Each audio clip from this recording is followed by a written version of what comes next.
Assalamualaikum warahmatullahi wabarakatuh. Izin memperkenalkan diri, nama saya Aulia Wazulfa Mutaharoh dengan nomor pokok mahasiswa 2012-011-044.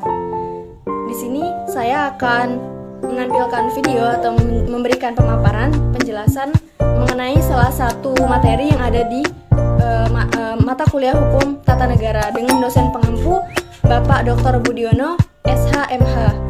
Video ini saya tujukan sebagai syarat untuk ujian akhir semester dari Hukum Tata Negara sendiri. Pada kesempatan kali ini saya akan menjelaskan materi tentang konstitusi. Sebelum mengenal lebih jauh tentang konstitusi, kita sudah tahu bahwasannya konstitusi sudah ada sejak zaman Yunani, di mana terdapat konstitusi Athena pada zaman tersebut. Keberadaan konstitusi Athena pada saat itu dipandang sebagai alat demokrasi yang sempurna, karena pada masa Kekaisaran Romawi, istilah konstitusi digunakan untuk menyebut tindakan legislasi oleh kaisar. Sedangkan dalam kosakata bahasa Indonesia, istilah konstitusi mempunyai dua makna. Yang pertama, yaitu segala bentuk dan aturan tentang ketatanegaraan dan undang-undang dasar suatu negara. Undang-undang dasar menurut Kamus Besar Bahasa Indonesia berarti undang-undang yang menjadi dasar semua undang-undang dan peraturan lain di suatu negara yang mengatur bentuk, sistem pemerintahan, pembagian kekuasaan, dan wewenang badan pemerintahan. Sedangkan dalam kepustakaan Belanda, istilah konstitusi ini lebih dikenal dengan sebutan grondwet atau undang-undang yang menjadi dasar dari segala hukum. Konsep ini sejalan dengan apa yang dikemukakan oleh Hans Kelsen mengenai konstitusi. Menurut Hans Kelsen, konstitusi yang biasa disebut sebagai hukum fundamental negara merupakan dasar dari tatanan hukum nasional. Sebagai dasar dari tatanan hukum nasional, konstitusi menjadi sumber validitas norma hukum nasional. Kelsen juga menerangkan bahwa ditinjau dari teori politik, konsep konstitusi juga mencakup norma-norma yang mengatur pembentukan dan kompetensi dari organ-organ eksekutif dan yudikatif tertinggi. Kemudian menurut pakar yang lain, menurut James Blake, dari sudut pandang politik yang terorganisasi, konstitusi sebagai kerangka politik yang terorganisasi berdasarkan hukum, mencakup di dalamnya kelembagaan negara dengan fungsi dan hak-hak yang jelas. Kemudian menurut pakar yang lain, menurut C.F. Strong, mendefinisikan konstitusi sebagai kumpulan prinsip-prinsip yang mengatur mengenai kekuasaan pemerintahan, hak-hak warga negara, dan hubungan antar pemerintah dan warga negaranya. Kedua pakar hukum negara ini mempresentasikan tradisi hukum common law yang lebih menekankan pada rights atau hak warga negaranya. Dari ranah tradisi civil law, Herman Heller membagi konstitusi menjadi 3 pengertian berdasarkan tahapan perkembangan konstitusi itu sendiri. Yang pertama, konstitusi dalam pengertian politis sosiologis, kemudian yang kedua, konstitusi dalam pengertian yuridis, dan yang terakhir, yang ketiga, konstitusi dalam arti undang-undang tertulis. Sejalan dengan Heller, Ferdinand Lassalle juga membagi konstitusi dalam pengertian yuridis, dalam pengertian politis sosiologis, dan pengertian yuridis. Menurutnya, dalam pengertian politis sosiologis, menurut Lassalle, merupakan suatu sintesis kekuatan-kekuatan nyata dalam suatu negara. Sedangkan pengertian yuridisnya menurutnya adalah naskah yang memuat bangunan negara dan sendi-sendi pemerintahan. Kembali kepada pengertian konstitusi menurut Herman Heller, yang pertama, konstitusi dalam pengertian politis sosiologis. Pada tingkatan pertama ini, konstitusi tumbuh dalam pengertian sosial politik. Ide-ide konstitusional dikembangkan karena memang mencerminkan keadaan sosial politik dalam masyarakat yang bersangkutan pada masa itu.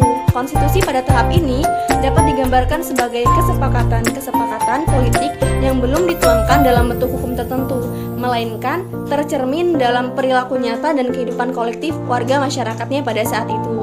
Kemudian yang kedua, konstitusi dalam pengertian yuridis. Pada tahap kedua ini, konstitusi sudah diberi bentuk hukum tertentu, sehingga perumusan normatifnya menurut pemberlakuan yang dapat dipaksakan.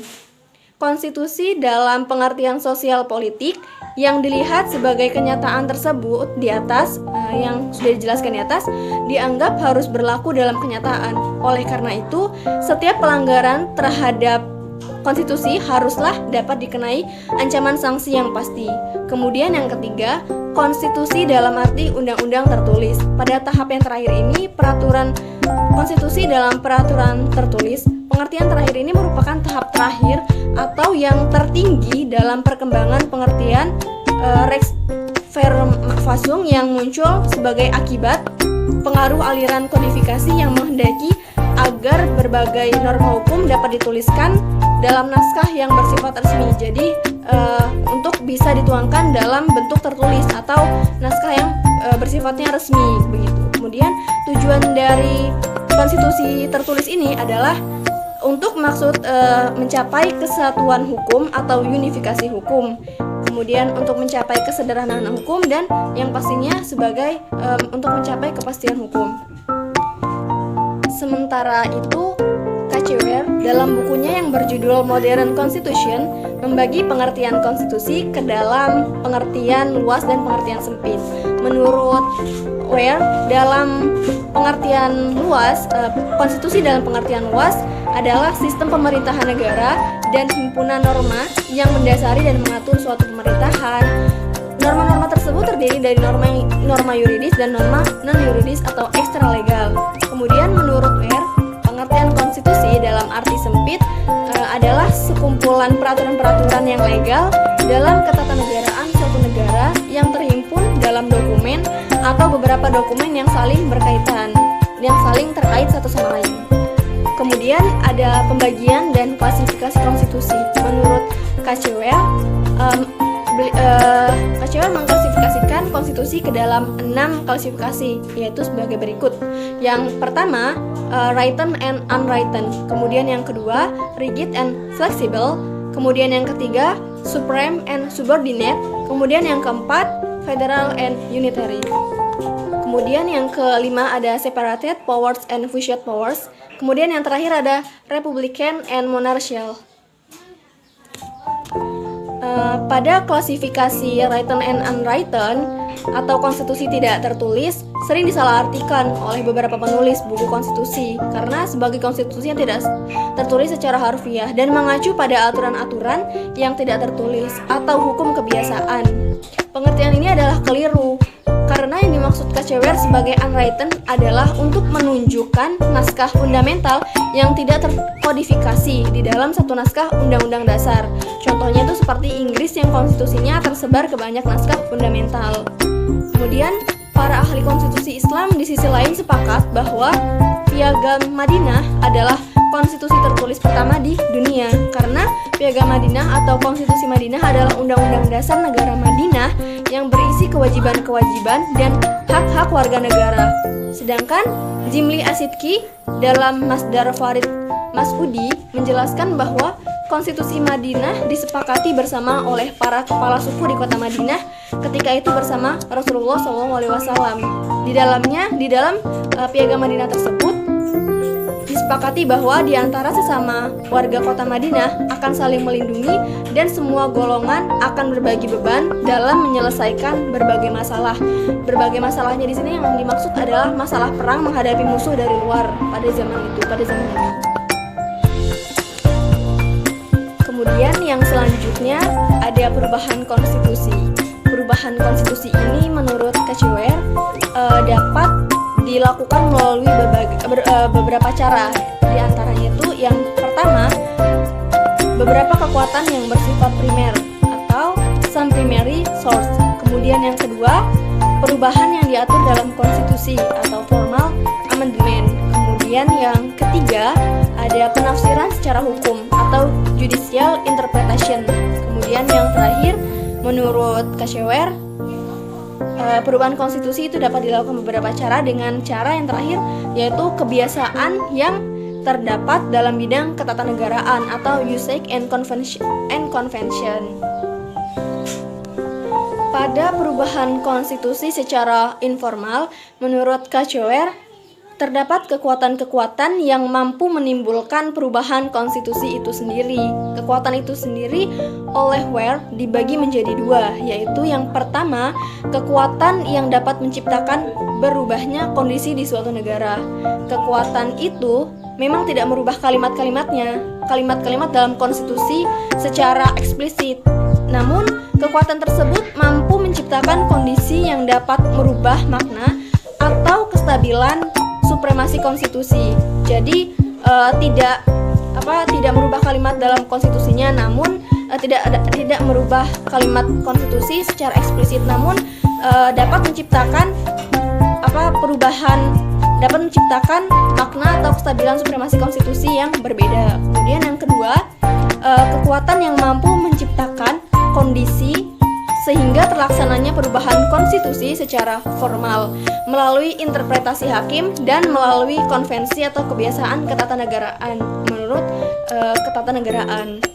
Kemudian Ware juga menjelaskan mengenai beberapa kekuatan-kekuatan yang dapat merubah konstitusi tersebut. Misalnya, dalam kondisi perang berkecamuk, mendorong negara federal cenderung menjadi negara kesatuan. Mengapa begitu? Karena kewenangan-kewenangan negara bagian dalam masa damai bisa berubah menjadi negara kewenangan atau negara federal dalam kondisi perang. Yang akibatnya kekuasaan menjadi sangat sentralistik atau terpusat, yang merupakan ciri pokok dari negara kesatuan. Hal itu menurut Ware bukan dikarenakan berubahnya ketentuan dalam konstitusi, melainkan kondisi tersebut menyebabkan pemerintah mengabaikan konstitusi demi kepentingan yang lebih tinggi, yaitu perlindungan negara. Jadi lebih mengutamakan perlindungan negara daripada konstitusi itu sendiri.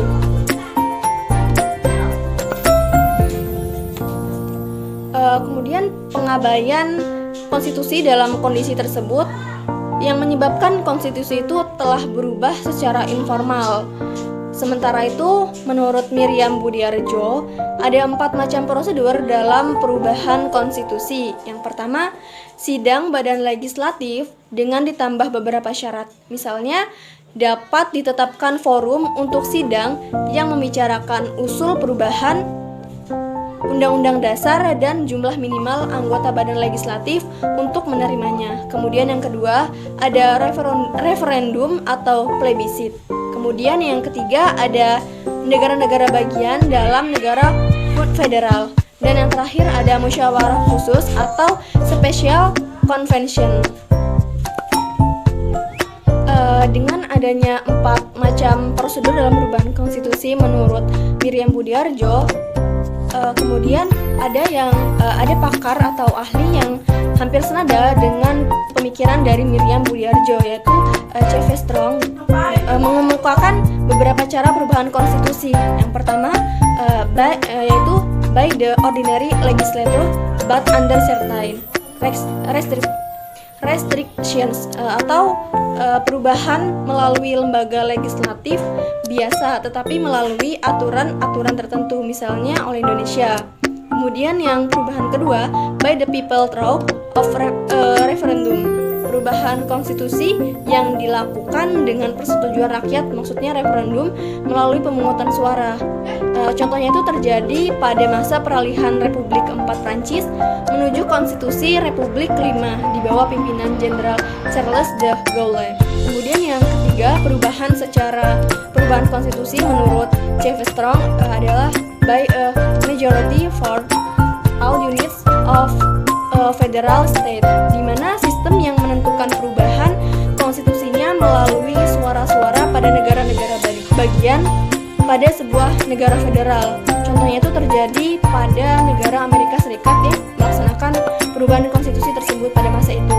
Kemudian yang terakhir ada by special convention, di mana konvensi yang dimaksudkan dalam bagian ini bukanlah sebuah kebiasaan atau convention ketatanegaraan, melainkan adalah sebuah lembaga khusus atau spesialis atau special convention. Kemudian menurut Giorgio Jelinek, beliau mengemukakan bahwa perubahan konstitusi itu terbagi menjadi 2 bagian. Yang pertama itu melalui prosedur formal Kemudian yang kedua, melalui cara-cara informal. Menurut George, perubahan formal adalah perubahan yang mekanismenya itu telah diatur di dalam konstitusi suatu negara. Sedangkan perubahan di luar ketentuan konstitusi disebut sebagai perubahan informal atau melalui kondisi yang disebut Joko Sutono secara on beusut. Perubahan-perubahan konstitusi itu sendiri dalam teori dan praktik memang tidak selalu dilakukan melalui perubahan formal atau formal amendment, tetapi dapat juga dilakukan melalui konvensi ketatanegaraan atau constitutional convention, ataupun juga dapat dilakukan melalui interpretasi atau constitutional interpretation oleh peradilan konstitusi. Jadi terdapat beberapa perubahan menurut George itu tersebut. Kemudian selanjutnya ada kedudukan dan fungsi konstitusi. Kedudukan dan fungsi konstitusi. Jadi di Indonesia ini tidak dipungkiri lagi bahwa konstitusi mempunyai fungsi dan kedudukan yang sangat fundamental dalam kehidupan berbangsa dan bernegara. Karena dalam konteks ini, Komisi Konstitusi tentang perubahan Undang-Undang Dasar Negara Republik Indonesia tahun 1945 menyimpulkan bahwa kedudukan dan fungsi konstitusi itu terdapat beberapa fungsi. Yang pertama adalah konstitusi sebagai dokumen nasional. Yang dimaksud dengan fungsi konstitusi sebagai dokumen nasional atau national dokumen yang mengandung perjanjian luhur, di mana perjanjian tersebut berisi kesepakatan-kesepakatan tentang politik, tentang hukum, kemudian tentang pendidikan, ada juga tentang kebudayaan, tentang ekonomi, yang pasti tentang kesejahteraan, dan aspek fundamental yang menjadi tujuan dari negara yang menerapkan konstitusi tersebut. Kemudian yang kedua, konstitusi sebagai piagam kelahiran negara baru. Hal ini juga merupakan bukti adanya pengakuan masyarakat internasional, termasuk untuk menjadi anggota PBB. Karena itu, sikap kepatuhan suatu negara terhadap hukum internasional ditandai dengan adanya ratifikasi terhadap perjanjian-perjanjian internasional. Kemudian yang ketiga, konstitusi sebagai sumber hukum tertinggi, di mana konstitusi mengatur maksud dan tujuan terbentuknya suatu negara dengan sistem administrasinya melalui adanya kepastian hukum yang terdapat dalam pasal-pasalnya, unifikasi hukum nasional, kemudian social control, kemudian memberikan legitimasi atas berdirinya lembaga-lembaga negara, termasuk pengaturan tentang pembagian dan pemisahan kekuasaan antara organ legislatif, kemudian eksekutif, dan yudisial. Konstitusi sebagai sumber hukum tidak saja berfungsi sebagai a tool of social engineering dan social control, melainkan juga harus mampu merespon secara kritis perubahan zaman. Jadi dengan semakin bertambahnya zaman, dengan semakin perubahan zaman yang terjadi sekarang, konstitusi harus mampu memberikan respon secara kritis kepada konstitusi tersebut, kepada negara yang melaksanakan konstitusi tersebut. Kemudian yang keempat, konstitusi sebagai identitas nasional dan lambang persatuan.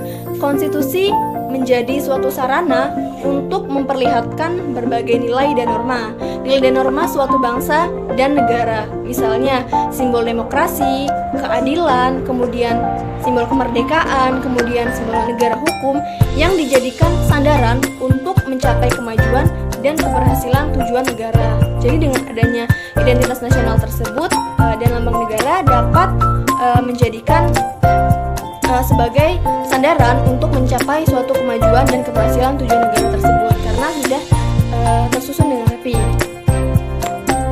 Selain itu, dengan adanya konstitusi diharapkan mampu menyatakan persepsi masyarakat dan pemerintah sehingga memperlihatkan adanya nilai identitas kebangsaan, kemudian adanya nilai persatuan dan kesatuan, kemudian adanya perasaan bangga dan kehormatan sebagai bangsa yang bermartabat, bangsa yang makmur dan sejahtera. Konstitusi dapat memberikan pemenuhan atas harapan-harapan sosial, kemudian harapan-harapan ekonomi, dan yang pasti kepentingan politik.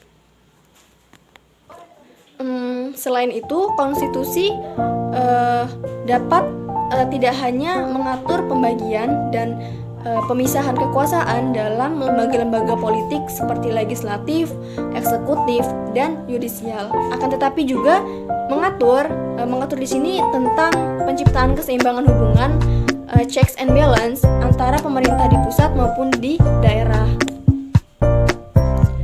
Jadi dengan adanya fungsi di atas yang sudah dijelaskan, itu mampu menciptakan keseimbangan hubungan antara pemerintah di pusat maupun di daerah. Jadi dengan adanya fungsi tersebut diharapkan tidak terjadi tumpang tindih atau tabrakan antara peraturan daerah dengan peraturan yang ada di pusat. Jadi semuanya sudah sesuai dengan koridor-koridor yang seharusnya dijalankan. Kemudian fungsi yang selanjutnya adalah konstitusi sebagai alat untuk membatasi kekuasaan. Konstitusi dapat berfungsi untuk membatasi kekuasaan, mengendalikan perkembangan, kemudian situasi politik yang selalu berubah, serta berupaya untuk menghindarkan adanya penyalahgunaan kekuasaan. Berdasarkan alasan tersebut, menjadi sangat penting diperhatikan seberapa jauh formulasi pasal-pasal dalam konstitusi dalam mengakomodasikan materi muatan-muatan pokok dan penting sehingga dapat mencegah timbulnya penafsiran yang beraneka ragam. Dengan adanya fungsi sebagai alat untuk membatasi kekuasaan dapat menjadikan orang-orang yang memiliki kekuasaan di pemerintahan atau memiliki wewenang atau jabatan itu tidak sewenang-wenang dalam melakukan kekuasaannya. Jadi dengan adanya konstitusi tersebut sudah tertuang, sudah tersusun dengan rapi bahwa tugas-tugas dan wewenang serta hak-hak dan kewajiban dari seorang pejabat atau penguasa sudah seharusnya sejalan dengan yang disesuaikan dengan konstitusi. Jadi dengan adanya fungsi tersebut diharapkan tidak melewati batas kekuasaan. Jadi sudah sesuai dengan wewenang yang sudah seharusnya dijalankan.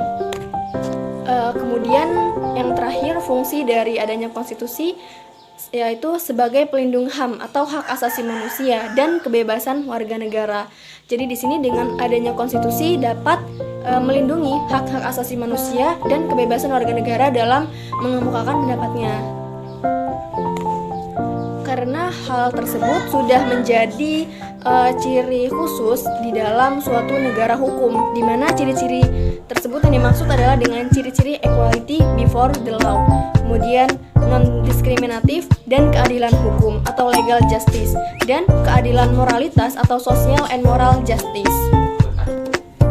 Jadi dengan adanya fungsi dari konstitusi sebagai pelindung HAM atau hak asasi manusia itu diharapkan mampu menjadi wadah untuk aspirasi dari masyarakat atau memberikan hak-hak kepada masyarakat yang ingin mengeluarkan aspirasinya. Jadi sudah memiliki wadah untuk sebagai tempat untuk menampung atau menjadi perlindungan terhadap hak asasi manusia dan hak-hak kebebasan warga negara dalam mengemukakan pendapat atau beraspirasi di muka umum.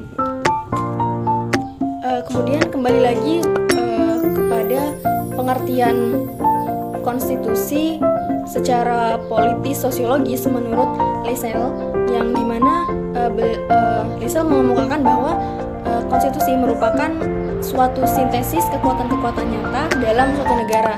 Yang dimaksud di sini misalnya raja, parlemen, kabinet, kemudian kelompok-kelompok penekan atau pressure groups, kemudian partai politik dan sebagainya. Dinamika hubungan di antara kekuatan-kekuatan politik ini yang nyata, itulah sebenarnya apa yang dipahami sebagai konstitusi. Kemudian menurut Lisel tentang pengertian dalam artian yuridis, menurutnya adalah naskah yang memuat bangunan negara dan sendi-sendi pemerintahan. Di samping sebagai cermin hubungan antar aneka kekuatan politik yang nyata dan yang nyata dalam masyarakat. Dalam masyarakat, konstitusi itu pada pokoknya adalah apa yang tertulis di atas kertas Undang-Undang Dasar mengenai lembaga-lembaga negara, prinsip-prinsip, kemudian sendi-sendi dasar pemerintahan negara itu sendiri. Jika kita mengambil kesimpulan, di dalam materi konstitusi ini terdapat beberapa pokok atau subpokok dalam materi konstitusi. Pada dasarnya konstitusi adalah sebagai Konstitusi adalah sebagai aturan atau ketentuan tentang ketatanegaraan dan undang-undang dasar suatu negara. Jadi sebagai aturan yang menjadi acuan dalam suatu negara itu menciptakan suatu peraturan atau ketentuan di dalam negara tersebut.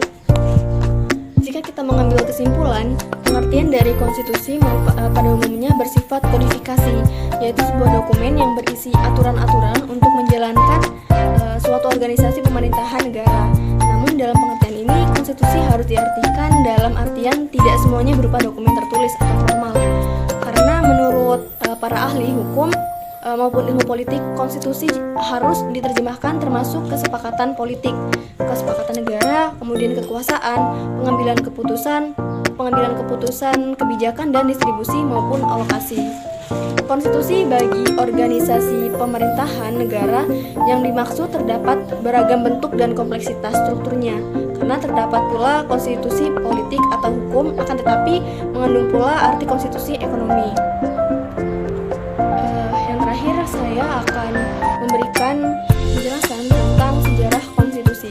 Sebenarnya konstitusi atau constitution berbeda dengan undang-undang dasar karena suatu khilafah dalam pandangan orang mengenai konstitusi pada negara-negara modern, sehingga pengertian konstitusi itu kemudian disamakan dengan undang-undang dasar.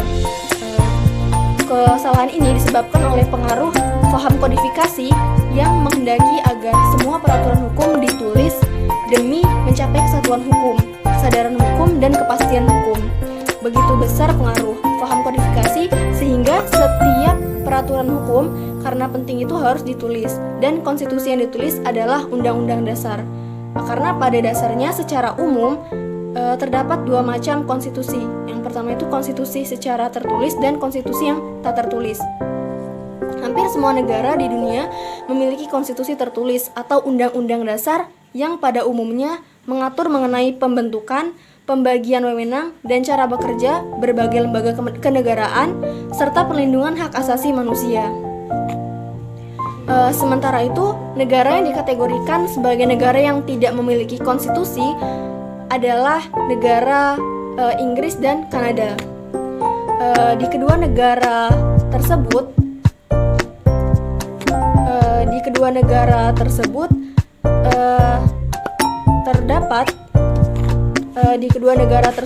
terdapat berbagai aturan dasar terhadap semua lembaga-lembaga kenegaraan dan hak asasi manusia, baik dokumen yang relatif baru maupun yang sudah sangat tua seperti Magna Carta yang berasal dari tahun 1215 yang memuat jaminan hak-hak asasi manusia rakyat Inggris pada masa itu.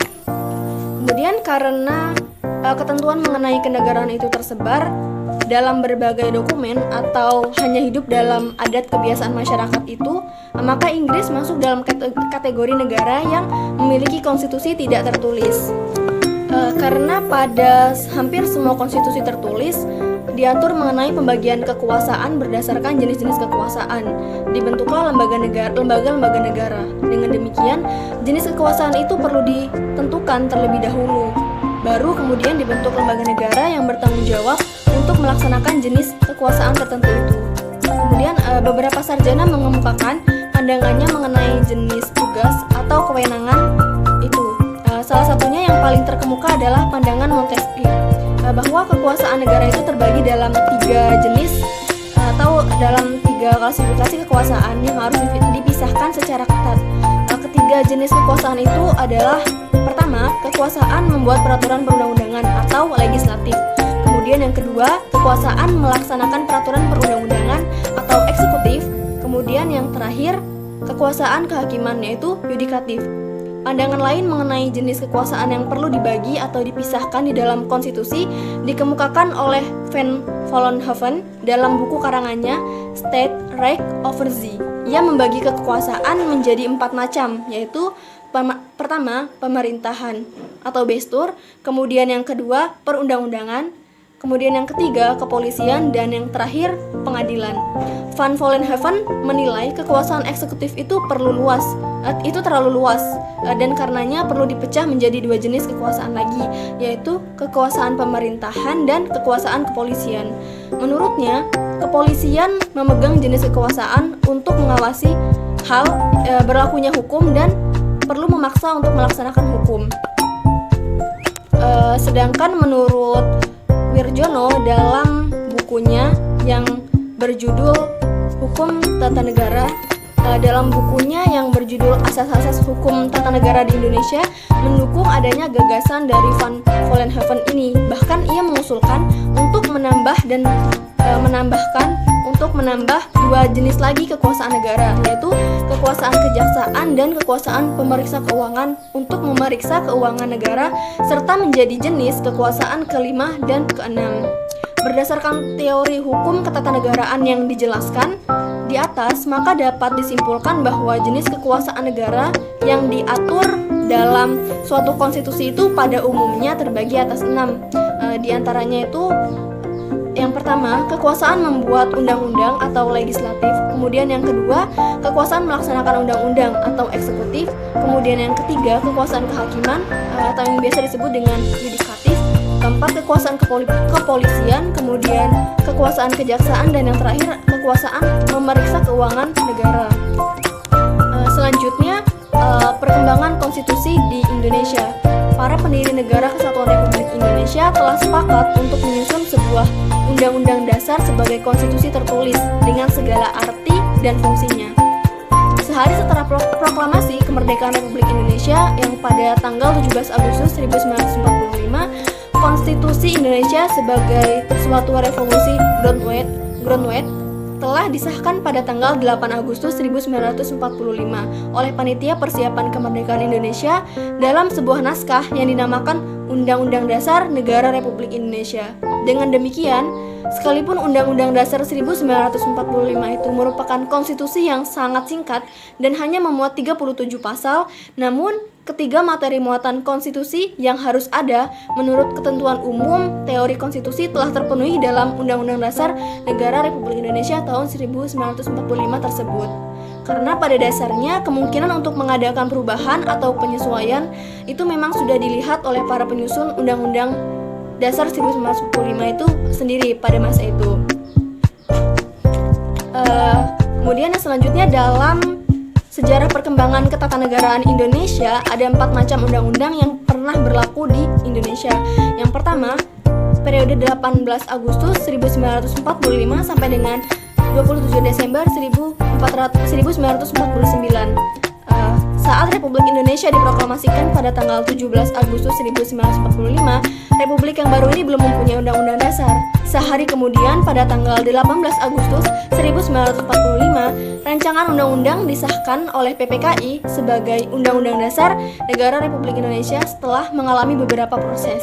Yang kedua, periode pada tanggal 27 Desember 1949 sampai dengan 17 Agustus 1950. Pada saat ini adalah penetapan Konstitusi Republik Indonesia Serikat. Perjalanan negara baru Republik Indonesia ternyata tidak luput dari rongrongan pihak Belanda yang menginginkan untuk kembali berkuasa di Indonesia. Akibatnya, Belanda mencoba untuk mendirikan negara-negara seperti negara Sumatera Timur, negara Indonesia Timur, dan negara Jawa Timur, dan sebagainya. Sejalan dengan usaha Belanda tersebut, maka terjadilah agresi militer Belanda satu yang terjadi pada tahun 1947 dan agresi militer kedua yang terjadi pada tahun 1948. Dan ini mengakibatkan diadakannya KMB atau Konferensi Meja Bundar yang melahirkan negara Republik Indonesia Serikat. Sehingga undang-undang yang seharusnya berlaku untuk seluruh negara Indonesia itu hanya berlaku untuk negara Republik Indonesia Serikat saja. Kemudian yang ketiga ada periode 17 Agustus 1950 sampai dengan 5 Juli 1950. Kemudian pada periode ketiga ini adalah penetapan Undang-Undang Dasar sementara tahun 1950. Pada periode federal dari Undang-Undang Dasar Republik Indonesia Serikat tahun 1949 merupakan perubahan sementara karena sesungguhnya bangsa Indonesia sejak tanggal 17 Agustus 1945 menghendaki sifat kesatuan, maka negara Republik Indonesia Serikat tidak bertahan lama karena terjadinya penggabungan negara Republik Indonesia. Hal ini mengakibatkan wibawa dari pemerintah Republik Indonesia Serikat menjadi berkurang. Akhirnya dicapailah kata sepakat untuk mendirikan kembali Negara Kesatuan Republik Indonesia. Bagi negara kesatuan yang akan didirikan, jelas perlu adanya suatu undang-undang dasar yang baru, dan untuk itu dibentuklah suatu panitia bersama yang menyusun suatu rancangan undang-undang dasar yang kemudian disahkan pada tanggal 12 Agustus 1950 oleh Badan Pekerja Komite Nasional Pusat dan oleh Badan Perwakilan Rakyat, dan Republik Indonesia Serikat pada tanggal 14 Agustus 1950, dan berlakulah Undang-Undang Dasar baru itu pada tanggal 17 Agustus 1950. Kemudian periode yang terakhir adalah periode 5 Juli 1959 sampai dengan yang sekarang, yaitu penetapan berlakunya kembali Undang-Undang Dasar 1945.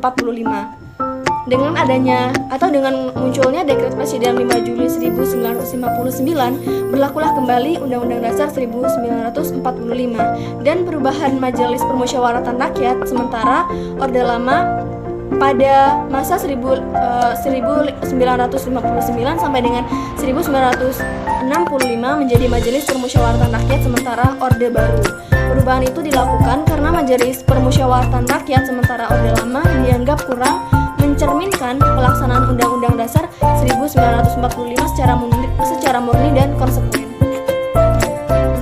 Penjelasan di atas adalah sedikit materi tambahan tentang sejarah konstitusi yang ada di Indonesia. Mungkin cukup sekian penjelasan materi tentang konstitusi dari saya. Banyak kurang dan salahnya saya mohon maaf, dan kepada Allah saya mohon ampun. Saya akhiri, wabillahi taufiq wal hidayah. Wassalamualaikum warahmatullahi wabarakatuh.